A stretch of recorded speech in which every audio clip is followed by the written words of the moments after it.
আলাইকুম রহমতুল্লাহি ওয়া বারাকাতুহু। গাইস, কেমন আছেন? আশা করি সকলে ভালো আছেন। তো আজকে একটু অন্যরকম ভিডিও আপনাদের সামনে নিয়ে আসলাম। আমরা দেখবো অন্য কিছু। তো চলেন দেখে আসি। তো গাইস, এই হলো আমার বাড়ির পিছনের রাস্তা। তো বাড়ির পিছনের রাস্তায় তো বাড়ির পিছনের রাস্তায় ফুল গাছ লাগানো আছে, জবা ফুল। তো এখান দিয়ে বাড়ির পিছনে যে জমিটা আছে ওটা আপনাদের নিয়ে যাচ্ছি। তো দেখেন, এই হচ্ছে আমাদের ধানের জমি। তো এখানে আমরা ধান করে থাকি। তো সামনে হচ্ছে আমাদের লিচু বাগান।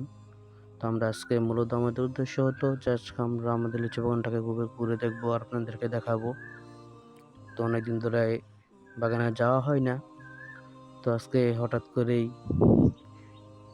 লিচু বাগানে যাওয়া হচ্ছে। তো আজকে বাগানটা আপনাদের সাথে শেয়ার করব। তো দেখতে থাকেন সকলেই। আমাদের লিচু বাগানে আলহামদুলিল্লাহ এবারে গত বছরের তুলনায় মোটামুটি আলহামদুলিল্লাহ ভালোই লিচু হয়েছে। তো বাগান বিক্রি হয়ে গেছে ব্যাপারীদের কাছে। তো এই হচ্ছে আমাদের লিচু বাগান। তো দেখেন, এই লিচু কত সুন্দর করে পেকে আছে গাছের মধ্যে। বাগানে অনেক দিন ধরে যাওয়া হয় না, তো তাই আর কি আজকে ভাবলাম যে আপনাদের সাথে কিছুটা শেয়ার করি। তো এই হলো আমাদের লিচু বাগানের।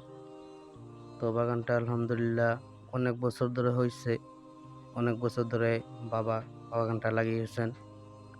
তো বাগানের মাঝে যে তাল গাছ আছে। তো এই হলো আমাদের বাগানের ভিতরের অবস্থা, বাগানের ভিতরের সাইড। তো দেখতে থাকুন, প্রত্যেকটি গাছে আলহামদুলিল্লাহ মোটামুটি ভালো লিচু আসছে। তো সবাই দেখেন আর সবাই দোয়া করবেন যাতে আমাদের বাগানে আলহামদুলিল্লাহ আরো ফলন হয়। আল্লাহ তাআলা যাতে আমাদের বাগানে আরো বরকত দেন। তো এই হলো আমাদের বাগানের ভিতরের অবস্থা। তো আপনাদেরকে দেখানোর চেষ্টা করতেছি, বাট কতটুকু দেখাতে পারছি জানি না। তো সবাই আমাদের জন্য দোয়া করবেন।